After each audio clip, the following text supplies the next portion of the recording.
Hello viewers, Poppy's ওয়ার্ল্ডে আপনাদের সবাইকে স্বাগতম জানাচ্ছি। আশা করছি সবাই ভালো আছেন। আজকে খুবই হেলদি একটি ফুড রেসিপি শেয়ার করব আপনাদের সাথে। আজকের রেসিপিটি ওটস এবং পালং শাক দিয়ে তৈরি। তো রেসিপিটি তৈরি করার জন্য প্রথমত পালং শাকগুলো আমি সবজি বাগান থেকে তুলে নিচ্ছি। দেন আমরা পালং শাকগুলো খুব সুন্দর করে পরিষ্কার করে ধুয়ে নেব। এমন ফ্রেশ সবজিগুলো যদি আপনারা পেতে চান তাহলে বাড়ির আঙিনাতে আজকে থেকেই রোপণ করতে পারেন। খুব বেশি দিন সময় লাগবে না এরকম সুন্দর সুন্দর তরতাজা সবজিগুলো বেড়ে উঠতে। তো আজই রোপণ করে ফেলুন এবং এইসব অর্গানিক সবজিগুলো আপনারা নিজেরাই তৈরি করে নিতে পারবেন। ফ্রেশ সবজিগুলো আমরা সবাই খেতে পারি। তো এইখানে আমি সবজিগুলো নিয়ে নিয়েছি, মানে পালং শাকটা নিয়ে নিয়েছি এবং ধুয়ে নিচ্ছি খুব সুন্দর করে পরিষ্কার করে। দেন আমি এটা একটু ব্লেন্ড করে নেব।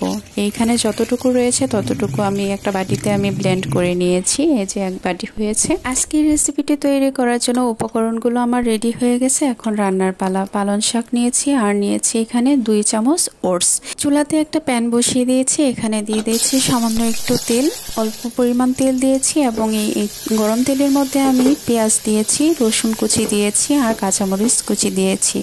একটা পেঁয়াজ দিয়েছি আর 2 কোয়া রসুন দিয়েছি একটু বড় সাইজের মধ্যে। তো এটা একটু ভেজে নেওয়ার পর আমি ব্লেন্ড করা পালং শাকটা আমি দিয়ে দিয়েছি। দিয়ে একটু নাড়াচাড়া করে নিচ্ছি। সামান্য একটু স্বাদ মতো লবণ দিচ্ছি। স্বাদ মতো লবণ দিয়ে একটু অপেক্ষা করব বলক আসা আগ পর্যন্ত। আর হ্যাঁ, জায়গার পরিমাণ যদি কম থাকে তাহলে ছোট ছোট বস্তার মধ্যে মাটি অ্যাড করে ওই বস্তার মধ্যেও আপনারা এই সবজিগুলো রোপণ করতে পারেন। তো এই পর্যায়ে আমার পালং শাকটা বলক চলে এসেছে। আমি দিয়ে দিচ্ছি ওটসটা দিয়ে বেশিক্ষণ সময় আমি রান্না করব না, এই 2 মিনিটের মতো একটু রান্না করে নিয়ে তারপর আমরা একটা ফেটানো ডিম আমরা অ্যাড করব। এতে করে আমরা কিন্তু প্রচুর পরিমাণ ভিটামিন পাচ্ছি। একে তো আমরা সবজি থেকে পাচ্ছি, তারপর হচ্ছে ডিম থেকেও প্রচুর ভিটামিন রয়েছে। তো এই যে খুব সুন্দর আমার 2 মিনিটের মধ্যেই ওটসটা কমপ্লিট হয়ে গেছে রান্নাটা। এই পর্যায়ে আমি ডিম অ্যাড করে দিচ্ছি। ডিমটা অ্যাড করে দিয়ে 1 মিনিটের মতো একটু রান্না করে দেন আমরা নামিয়ে ফেলবো। তো সবাইকে অসংখ্য ধন্যবাদ জানাচ্ছি পপিস ওয়ার্ল্ডের সাথে থাকার জন্য, আজকের এই ভিডিওটির সাথে থাকার জন্য। পরবর্তীতে আবারও চলে আসবো নতুন কোনো রান্নার ভিডিও নিয়ে। সেই পর্যন্ত আপনারা সবাই অনেক অনেক ভালো থাকুন এবং খুব সুন্দর একটি দিন আপনাদের জন্য তৈরি হোক সেই কামনাই করছি। আর এই পর্যায়ে আমার ওটসটা তৈরি হয়ে গেছে।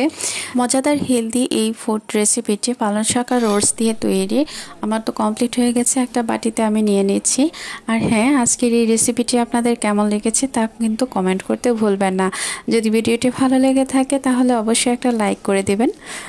লাইকটা দিলে আমরা একটু উৎসাহিত হই, ভালো লাগে। তো এই যে পালং শাক আর ওটসের মজাদার একটি হেলদি একটা রেসিপি আমি তৈরি করে নিলাম। খুবই সুস্বাদু হয়েছে পালং শাক, ওটস এবং ডিমের এই খিচুড়ি রেসিপিটি। আপনারা যদি চান একবার বাসায় ট্রাই করে দেখতে পারেন। এত ইয়ামি এবং হেলদি একটি ফুড রেসিপি আজকে আমি তৈরি করেছি যে কিনা সত্যি অনেক ভালো লাগছে। মনে হচ্ছে এই রেসিপিটি খেয়ে আমার এক্সট্রা একটা এনার্জি আমি ফিল করছি। তো আপনারা ট্রাই করে দেখবেন। আজকের মতো এখানেই রাখছি। বাই।